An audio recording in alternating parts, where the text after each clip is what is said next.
Modern businesses are draining their budgets on a seat and retainer tax.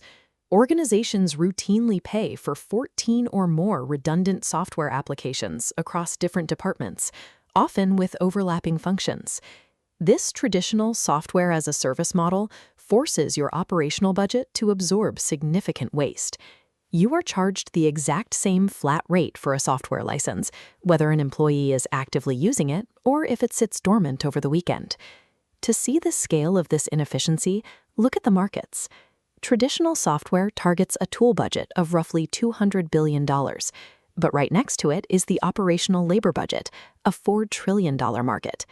Buying another dashboard or CRM plugin does not scale your revenue. It simply inflates your overhead without guaranteeing a single unit of real business output. Recently, organizations tried to fix this productivity gap through tokenmaxxing, buying broad language model credits and outfitting their teams with generic AI chat tools. These AI co-pilots struggle to drive measurable returns. They act as an API credit sink because they are passive tools. They sit idle, waiting for a human to type a prompt. This diagram of a failing pipe system shows the actual bottleneck destroying enterprise margins: operational drag. It is the temporal gap between a system detecting data, like a user stalling in a software trial, and a human actually analyzing that data to take manual action. The enterprise doesn't need a slightly faster dashboard. It needs a system that removes the manual drag between observation and execution. Solving this requires abandoning the idea of software seats and instead deploying a governed digital coworker designed specifically for mid-market enterprises. This is PrescientIQ. Rather than an empty tool, it is an architecture of 4 specialized AI agents working together to run your revenue pipeline. These agents operate in a continuous loop.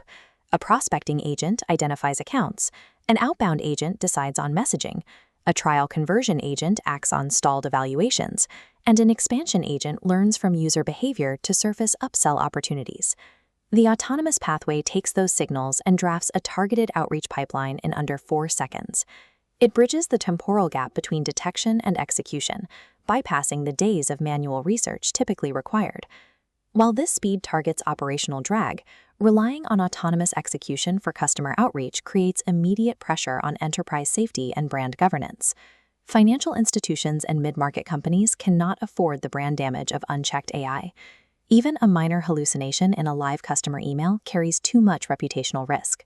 This dashboard shows the drafted email and the bright green Authorize button. This is PrescientIQ's core defense, a strict human-in-the-loop gate. The platform operates on a fail-closed architecture.